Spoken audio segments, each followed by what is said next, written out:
The city screamed around her, a symphony of horns and hurried footsteps, but Claire Thornton heard only the pulse in her ears. She pulled her coat tighter, her polished heels clicking against the Manhattan pavement as she trailed the woman ahead. This wasn't her world. Not this gritty corner of the Lower East Side, where neon signs flickered and strangers brushed past without a glance. Claire, 28, was a name etched into Forbes lists, a tech billionaire who'd built an empire from algorithms and ambition. Her life was a glass tower, sleek, untouchable, and cold. Yet here she was shadowing her maid, Elena Martinez, through a city that felt like a stranger.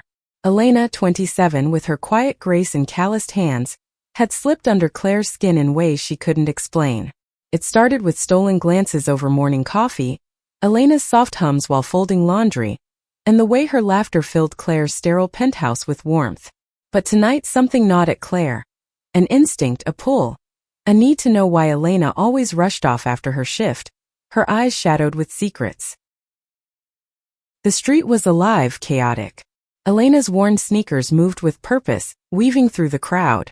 Claire kept her distance, her heart racing as she ducked behind a vendor's cart when Elena glanced back. What am I doing? Claire thought, her breath catching. She was a woman who commanded boardrooms, yet here she was, chasing a mystery she didn't understand. Elena turned down an alley, and Claire followed, her pulse hammering. The alley was narrow, lined with graffiti and overflowing dumpsters, but Elena moved like she belonged. At the end, she slipped into a dimly lit community center, its windows glowing faintly against the dusk. Claire hesitated, then pushed through the door. Inside, the air smelled of coffee and old books. Folding chairs were scattered around, filled with people. Mostly women, some with children, others alone, their faces etched with stories. Elena stood at a table, handing out flyers, her smile bright but strained. Claire's breath hitched as she caught the words on a flyer. LGBTQ+ support group. Her mind spun. Was this Elena's secret? Was this why she always seemed so guarded, so quick to leave? Claire slipped into a corner, her tailored coat out of place among worn jackets and faded jeans. She watched Elena move through the room, her kindness palpable as she listened to a young woman's trembling story. Claire's chest tightened. She'd spent months memorizing Elena's routines, the way she tied her apron, the songs she hummed, but this was a side of her Claire had never seen.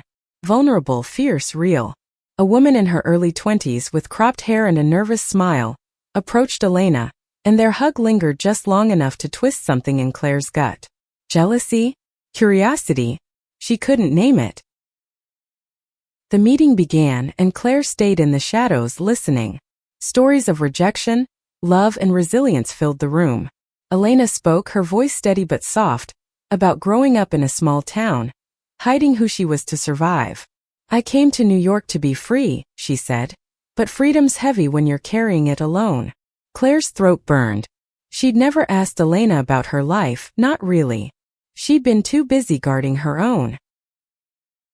As the meeting ended, Claire slipped out, her mind a storm. She leaned against the alley wall, the city's pulse matching her own. Elena was more than her maid, more than the woman who made her coffee. She was a universe Claire had barely glimpsed. But why the secrecy? Why the rush to leave every night? Claire's phone buzzed. A work email, urgent as always. She ignored it. For the first time, her empire felt irrelevant. She needed answers not about algorithms, but about the woman who'd unknowingly claimed a piece of her heart. The next day, Claire watched Elena more closely. The penthouse was quiet, save for the soft clink of dishes as Elena cleaned. Claire sat at her desk, pretending to work, her eyes tracing Elena's movements. You're quiet today, Elena said, glancing over with a small smile. Claire's heart stuttered. Just thinking, she replied, her voice too sharp.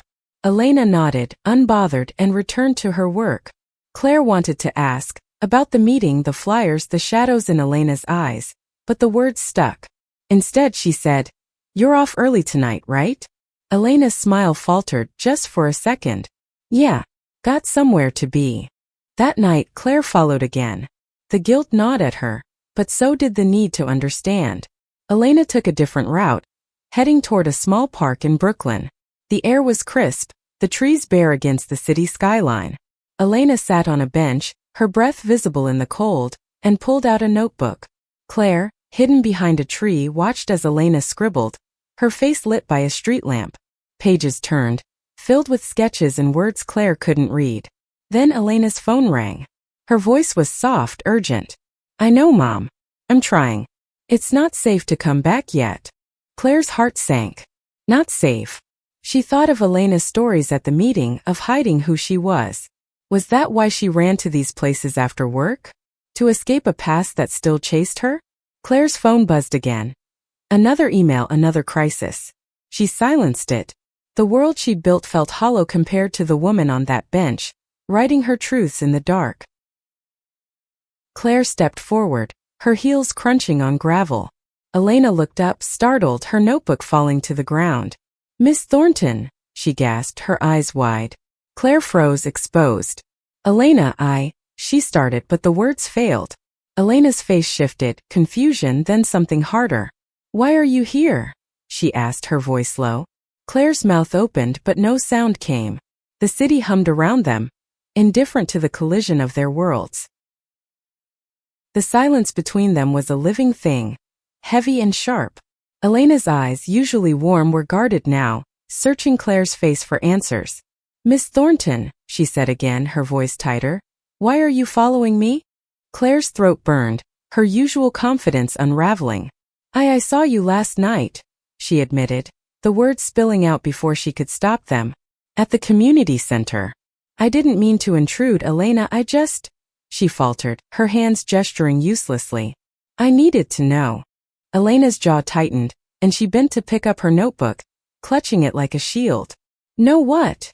she asked, her tone sharp but trembling. "Why I don't talk about my life?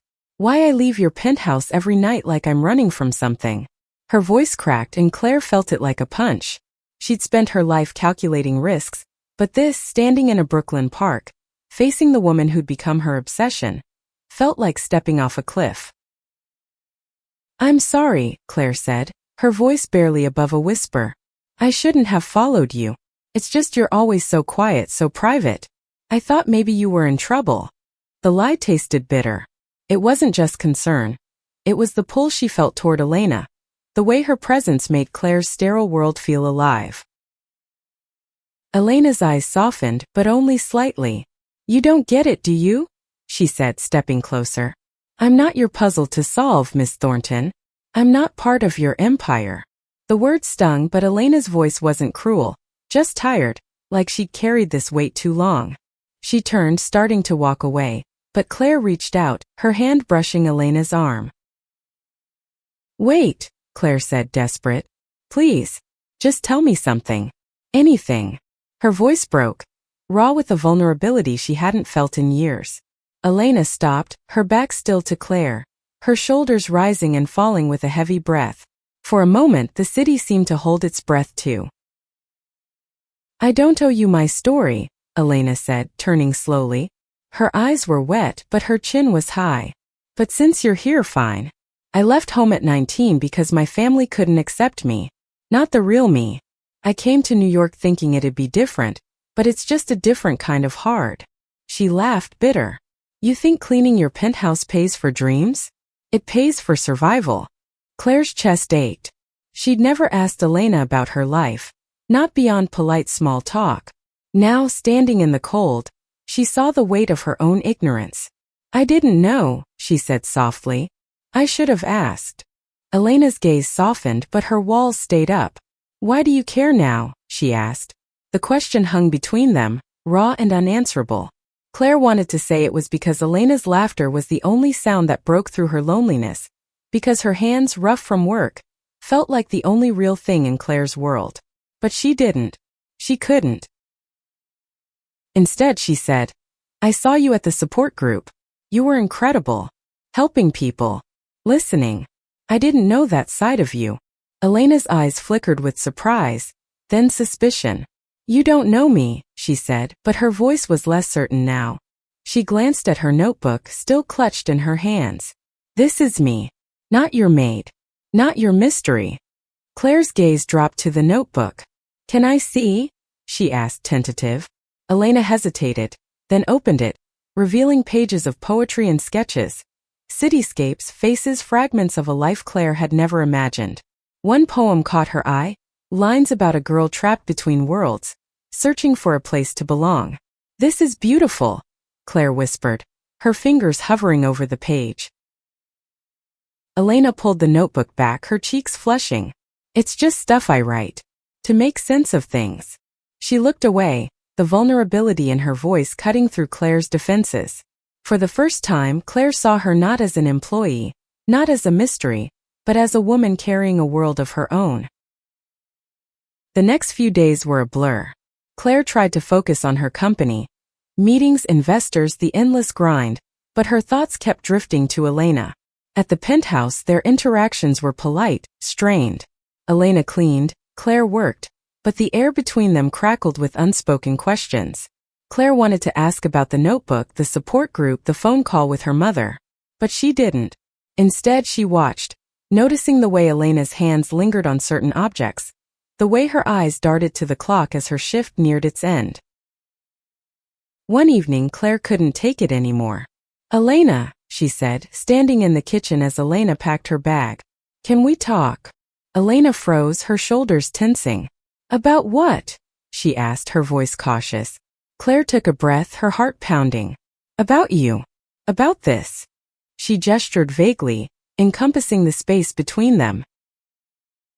Elena's eyes narrowed, but she didn't leave. "What do you want, Miss Thornton?" she asked, her voice low. "You followed me. You saw my life. What now?" The question was a challenge, and Claire felt it like a spark. She stepped closer, her voice trembling with something she couldn't name. "I want to know you," she said. "Not as my maid. As you." Elena's breath caught, and for a moment they stood there, the city's hum fading into the background. Then Elena shook her head, a sad smile tugging at her lips. "You don't know what you're asking," she said, slinging her bag over her shoulder. She left, the door clicking shut behind her, leaving Claire alone in the silence of her empire. Claire couldn't sleep that night. Her penthouse, with its floor-to-ceiling windows and sterile perfection, felt like a cage. She replayed Elena's words, "You don't know what you're asking," and the ache in her chest grew. She'd built a life where control was everything, but Elena was a variable she couldn't predict, a feeling she couldn't code away.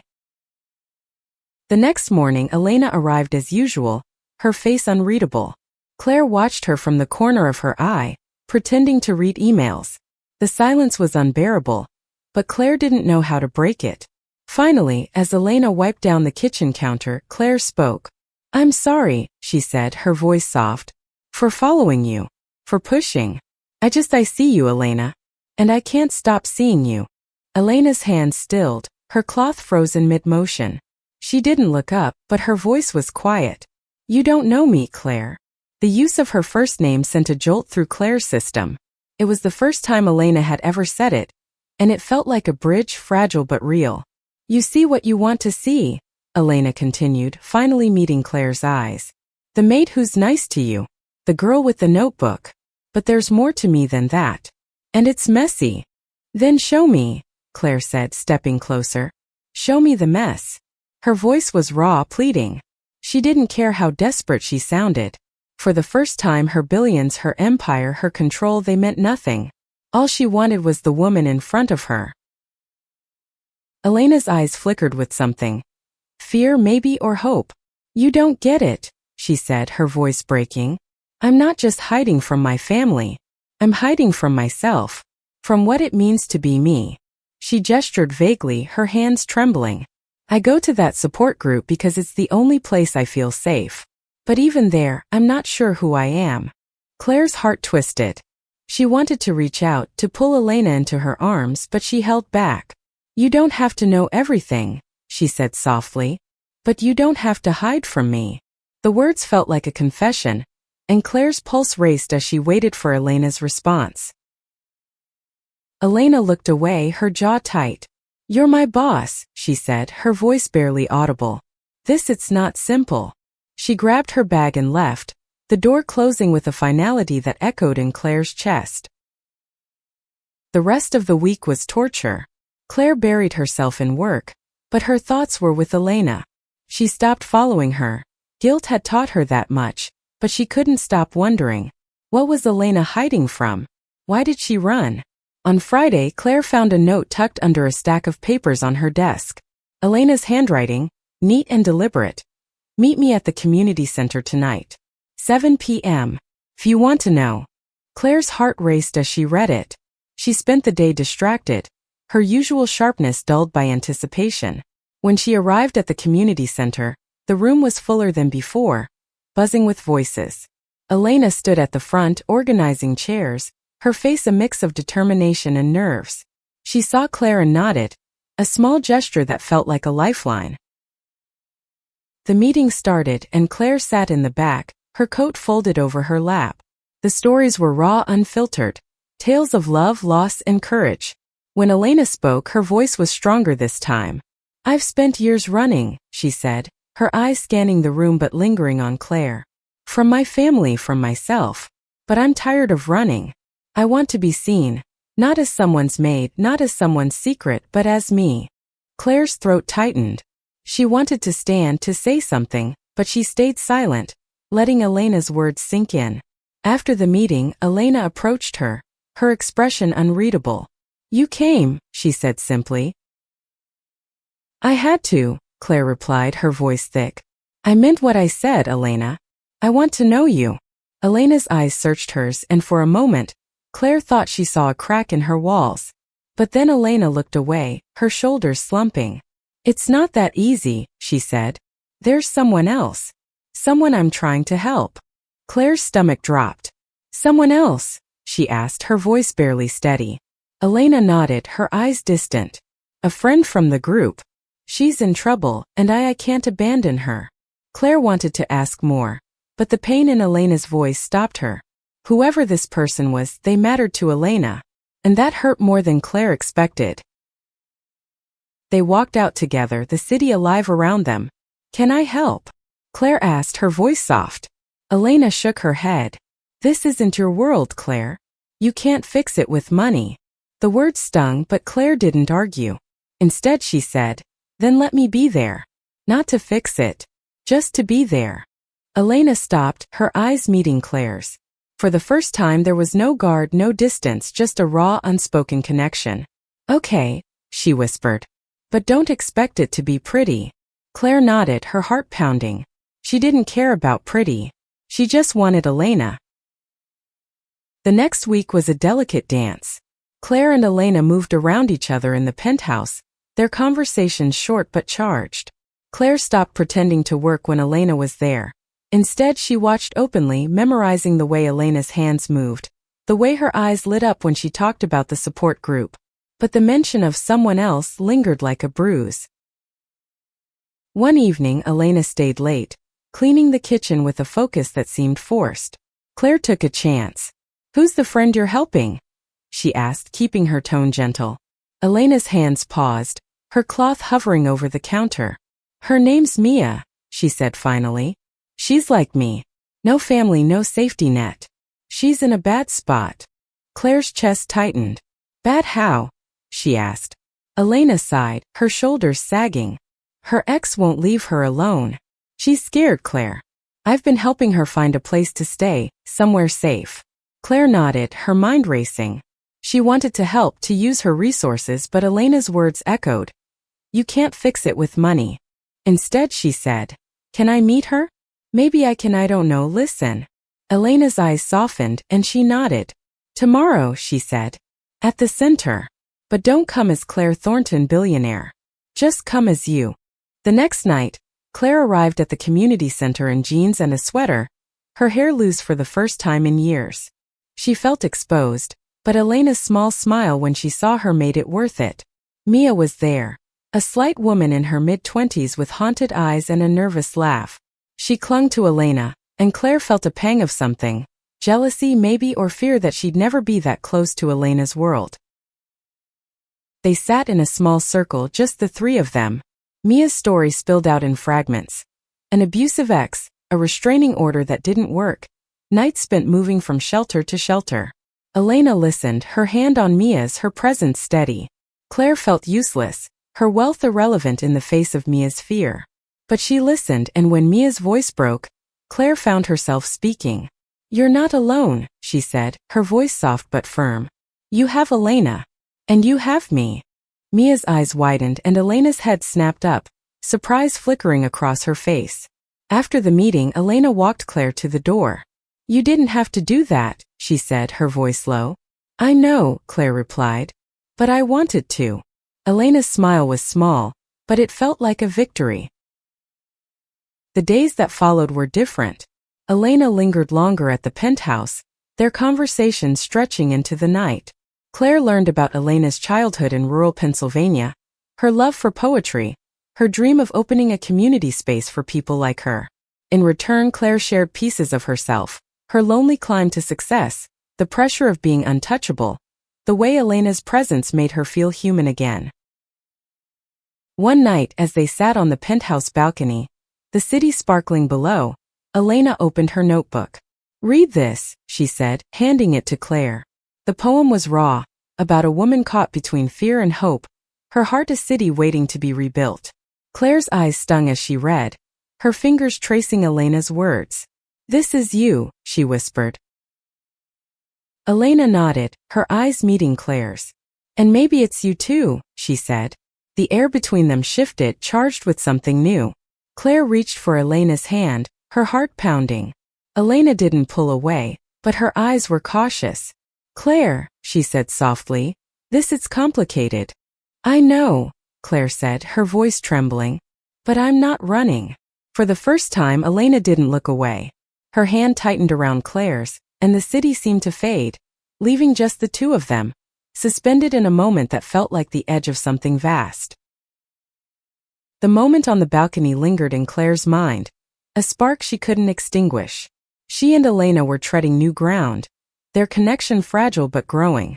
At the penthouse, their routines shifted, less employer and employee, more like two people circling something unspoken. Claire caught Elena's glances, longer now, softer, and her own heart betrayed her with every smile. But Mia's situation cast a shadow. Elena spent more time at the community center, helping Mia navigate shelters and legal aid. Claire went with her when she could, sitting in on meetings, listening to stories that cracked her open. She saw Elena's strength, her ability to hold space for others while carrying her own pain. It made Claire love her more, though she hadn't dared say the word aloud. One night, Elena arrived at the penthouse looking drained, her eyes red-rimmed. "Mia's ex found her," she said, her voice shaking. "She's safe for now, but she's terrified." Claire's stomach twisted. "What can I do?" she asked, her usual instinct to solve things rising. Elena shook her head. "Just be here," she said. "That's enough." But it wasn't. Claire couldn't shake the need to act. The next day she made calls, leveraging her network to find a lawyer who specialized in domestic violence cases. She didn't tell Elena. She knew it might feel like overstepping, but when she presented the lawyer's contact to Mia at the center, Elena's eyes widened. "You did this?" she asked, her voice a mix of gratitude and wariness. Claire nodded, bracing for a rebuke. Instead, Elena hugged her, quick and fierce. "Thank you," she whispered. The lawyer helped Mia get a stronger restraining order and a safe place to stay. For the first time in weeks, Elena seemed lighter, her smile less guarded. She started staying later at the penthouse, sharing coffee with Claire, reading her poetry aloud. One night, as they sat on the couch, Elena's head resting against Claire's shoulder, Claire felt the weight of her own feelings. "Elena," she said, her voice barely steady, "what are we doing?" Elena lifted her head, her eyes searching Claire's. "I don't know," she admitted. "But I'm not running anymore." She leaned closer, her breath warm against Claire's cheek. The kiss that followed was tentative, then desperate, a collision of months of unspoken longing. When they pulled apart, Elena's eyes were bright with tears. "This scares me," she said. "But you make me feel safe." Claire's heart soared, but doubt crept in. "What about your family?" she asked. "Your past?" Elena's smile faded. "They're still there," she said. "But I'm not going back. Not yet." Claire wanted to ask more, but Elena's hand in hers was enough for now. The next week, Elena invited Claire to a poetry reading at the community center. Claire sat in the audience, her heart pounding as Elena took the stage. Her words were raw, weaving stories of love and loss, of finding home in a city that didn't always welcome her. When she finished, the room erupted in applause, but Elena's eyes found Claire's, and the world fell away. Afterward, they walked through the city, their hands brushing. "I meant what I said," Elena told her. "You make me feel safe. But I need time, Claire, to figure out who I am outside of all this." Claire nodded, her throat tight. "I'll wait," she said. "As long as it takes." But time was a luxury neither of them had. The next day, Elena got a call from her mother. Claire overheard snippets. Anger, pleading, something about coming home. When Elena hung up, her face was pale. "They found out where I am," she said. "They want me to go back. To fix things." Claire's heart sank. "Fix things how?" she asked. Elena's eyes were distant. "They think they can change me," she said. "They think I'm broken." Claire reached for her, but Elena stepped back. "I need to handle this," she said. "Alone." She left the penthouse, her notebook clutched to her chest, and Claire felt the ground shift beneath her. She'd built an empire, but she couldn't protect the one thing that mattered most. Claire spent the next day in a fog, her mind replaying Elena's words. "They think I'm broken." She wanted to chase after her, to demand answers, but Elena had asked for space, and Claire had to respect it. The penthouse felt emptier than ever, its silence mocking her. She tried to work, but her algorithms couldn't solve this. For the first time, Claire felt powerless. Elena didn't show up the next day. Or the day after. Claire texted, called, left voicemails that went unanswered. Panic crept in, mingling with guilt. Had she pushed too hard? Had her world, her wealth, her privilege, driven Elena away? On the third day, she went to the community center, hoping to find answers. Mia was there, her face tight with worry. She went to Pennsylvania, Mia said, to see her family. She didn't want to, but they kept calling, threatening to show up here. Claire's heart sank. "Why didn't she tell me?" she asked, her voice breaking. Mia's eyes were kind but firm. "Elena's used to handling things alone. She doesn't trust easily. Not even you." The words cut, but Claire understood. She'd seen Elena's walls, had felt them even in their closest moments. But understanding didn't ease the ache.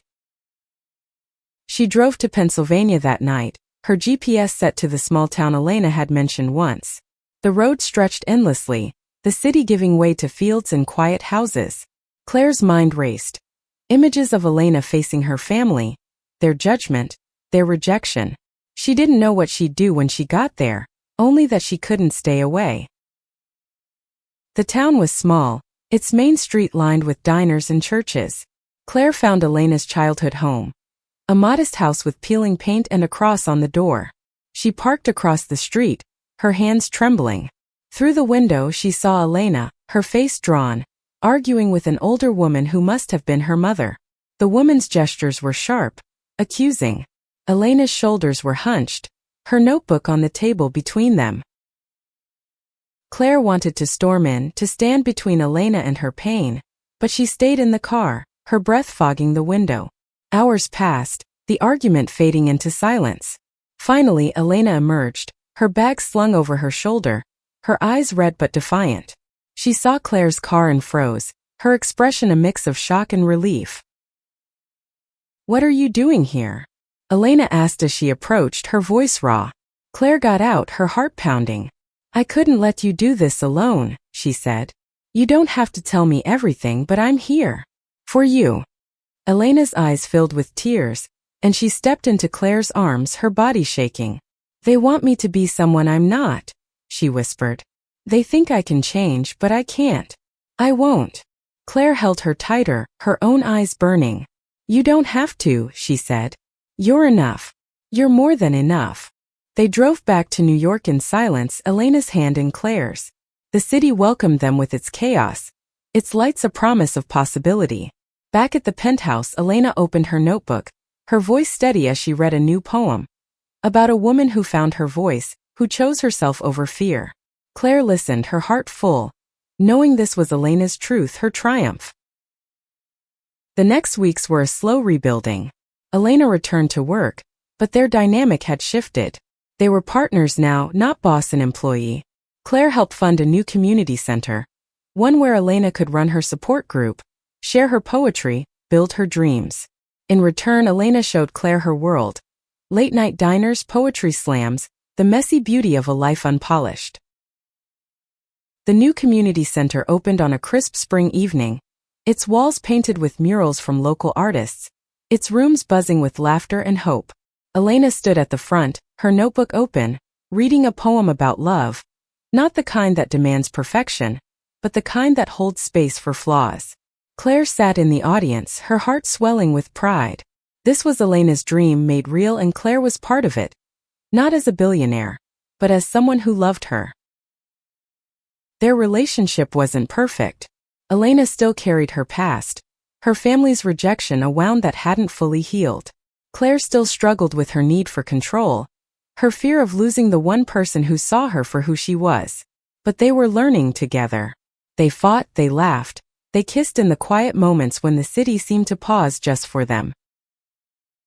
One night, as they walked through Central Park, Elena stopped, her eyes bright under the streetlights.